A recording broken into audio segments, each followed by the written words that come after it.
Pada kesempatan kali ini kami akan membahas Tokyo Revengers Chapter 215. Sebelum masuk ke pembahasan, bantu kami dengan klik subscribe dan like-nya ya. Oke, jadi mari kita mulai saja pembahasannya. Chapter kali ini berjudul After Storm Comes Calm, yang artinya setelah badai datang ketenangan. Yang dimana scene dibuka di salah satu rumah, kemungkinan bengkel Doraken. Di sana ada Inupi dan Takemichi. Nah, ternyata sebelumnya Inupi nggak ditinggalin walaupun nggak pakai motor.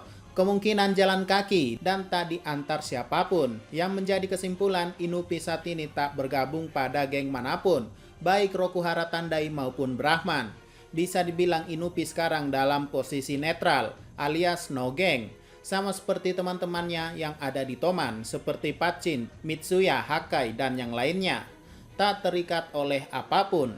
Di sini juga diungkapkan fakta bahwa Brahman bukanlah sebuah geng motor biasa, tapi seperti geng Yakuza karena diatur oleh orang dewasa. Nah, maksudnya gimana? Apakah pemimpinnya yaitu Kawaragi bukan orang dewasa? Jika benar begitu, maka di balik Brahman pasti ada lagi pemimpin bayangannya yang bisa membuat geng Brahman menjadi seperti Yakuza. Entah itu bapaknya Akashi, bapaknya Kawaragi, atau sebagainya. Kalau kalian perhatikan juga, Inupi pertama kali buka bajunya di sini. Mungkin sebuah isyarat bahwa Inupi itu laki-laki, walaupun ia identik dengan cewek, karena memakai hak tinggi, dan pernah ngegeh sama Koko. Lanjut, di luar kita menyaksikan adegan di luar ekspektasi. Ya, Akashi si nomor 2 di Brahman, dan wakil ketua Black Dragon generasi pertama yang dijuluki God of War, malah tak berkutik di hadapan Doraken-kun. Ini membuktikan bahwa kekuatan Draken masih sama mengerikannya. Jika Akashi adalah orang terkuat nomor 2 di bawah Shinichiro, maka Draken adalah orang terkuat di bawah adiknya yaitu Sano. Tapi memang agak misterius sih, entah apakah memang Akashi kalah mekanik sama Draken, atau ia sengaja mengalah karena memang ia yang salah. Nah, alasan kenapa Draken marah sama Akashi karena Brahman berani melibatkan sahabat karibnya yaitu Takemichi untuk berurusan dengan geng berandalan lagi. Dan di sini terungkap alasan kenapa Draken bergabung dengan geng buruk seperti Brahman adalah untuk menyelamatkan Maiki. Nah, jadi sebelumnya tuh Draken cuma malu-malu kucing aja alias tsundere gitu. Bilangnya tidak usah pedulikan Maiki, tapi ujung-ujungnya dia yang paling pengen Maiki balik. Ya, kejadiannya sama persis dengan Baji dulu, di mana Baji rela bergabung dengan Valhalla demi mengembalikan Kazutora dan membuat Maiki kembali damai karena dendamnya saat itu.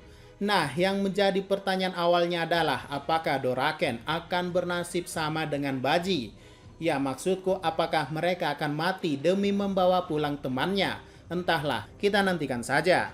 Lalu, Akashi juga ternyata sudah mengawasi seperti apa itu geng Tokyo Manji. Bukan hanya menjadi nomor 1 di Jepang, tapi tentang merubah era berandalan seperti cara Maiki. Yang dimana ini memang sudah diungkapkan Maiki pada episode 3 melalui impiannya sejak kecil. Dan sebaliknya, Kanto Manji yang dipimpin Maiki saat ini tak memiliki ambisi seperti geng Tokyo Manji dulu. Dan ketika Maiki menjadi orang jahat, maka disitulah geng Brahman bertindak untuk mengalahkan gengnya Maiki. Dan itulah tujuan Brahman dibentuk. Ya, kesampingkan dulu Brahman dengan tujuan mulianya. Kami rasa alasan kenapa Maiki menjadi jahat dengan geng Kanto Manjinya adalah agar untuk melindungi orang-orang yang ada di sekitarnya. Seperti pepatah mengatakan bahwa tidak akan ada orang jahat di sekitar temanmu jika kau sendiri adalah penjahatnya.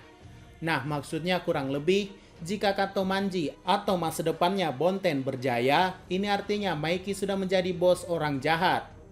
Yang artinya Maiki bisa mengatur orang jahat agar tak mendekati teman-temannya, seperti Takemichi dan Doraken.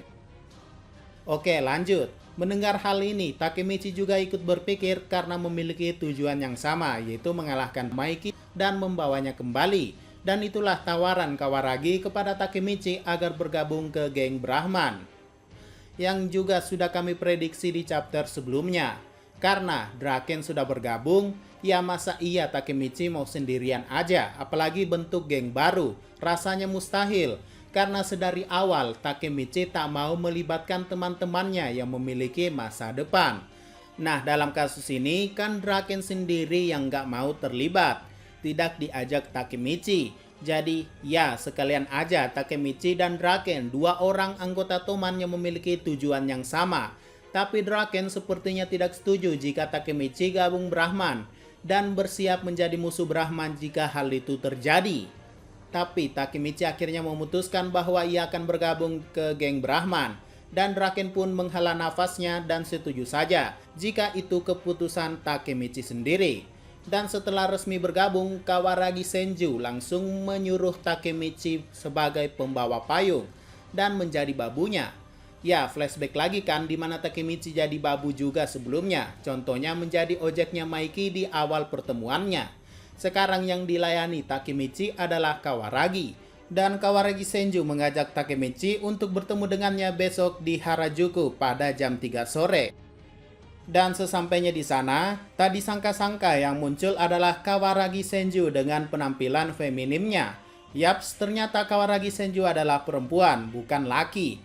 Alasan kenapa ia terlihat seperti laki-laki sebelumnya, karena ia memakai jaket Brahman, sehingga itunya nggak kelihatan jelas. Mungkin saja jaket Brahman itu kegedean ya. Dan ini menjadi alasan kenapa saat menendang Tyrannosaurus biasa-biasa aja. Ya, yang nendang kan cewek, jadi wajar aja. Atau mungkin Tyranno aja yang terlalu kuat kan? Ya, intinya Takemichi pun tak sadar bahwa itu adalah Kawaragi Senju. Dan jika dilihat dari seragamnya, sepertinya masih anak sekolahan. Dan jika umurnya sama dengan Takemichi, maka Kawaragi-chan kemungkinan adalah anak SMA. Lalu pertanyaannya, kenapa Kawaragi-chan mengajak Takemichi sore-sore dengan pakaian anak sekolah?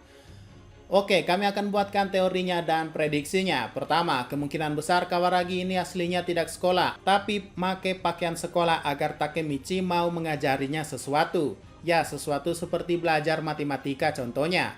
Karena ngotak dong, masa iya anak sekolahan jam 3 sore? Nah, kenapa kami prediksi begitu? Itu karena mengingatkan kami pada kasus Denji dan Reze ya. Ya, udah itu aja sih yang terlintas di kepalaku. Atau teori kedua, oke lah Kawaragi mau sekolah. Mungkin sekolah khusus masuk jam 3 sore. Atau malah masuk jam malam. Dan Takemichi mungkin diminta mengajari sesuatu atau justru Takemichi yang diajari Kawaragi. Atau teori ketiga, Kawaragi mengajak kencan Takemichi, mungkin karena rasa suka atau melihat keberanian Takemichi bahwa ia mau melawan Maiki, bos dari kantor Manji. Ini seperti yang dikatakan Akashi, siap-siap saja. Dan ini juga bisa mengarah ke teori keempat, yaitu Kawaragi-chan hanya meminta Takemichi untuk menjadi babunya seharian. Kemungkinan pembawa payung seperti yang dialami Akashi dan membawa barang-barang belanjaan nantinya. Ya, begitulah. Dan hanya itu yang bisa kami prediksikan kenapa mereka bertemu berduaan di jam 3 sore. Tapi jika ini pun dikatakan kencan, bagaimana ya perasaan Hina? Apakah merasakan cemburu dan sakit hati? Karena flashback saja, Takemichi sama Emma pun pernah berduaan. Atau bisa dikatakan apakah nasib Takemichi di masa depan kandas bersama Hina? Karena ditikung oleh Kawaragi-chan. Nah, ingat loh, misi Takemichi untuk menyelamatkan Hina itu sudah selesai. Misinya kembali ke masa lalu sekarang adalah menyelamatkan Maiki. Jadi kemungkinan seperti ini bisa saja terjadi. Jadi bagaimana menurut kalian? Oke, mungkin itu saja pembahasan pada video kali ini. Jika ada pertanyaan dan masukan, silahkan komentar saja di bawah ya. Sekian dari pembahasan kali ini, jangan lupa like, share, dan komentarnya ya.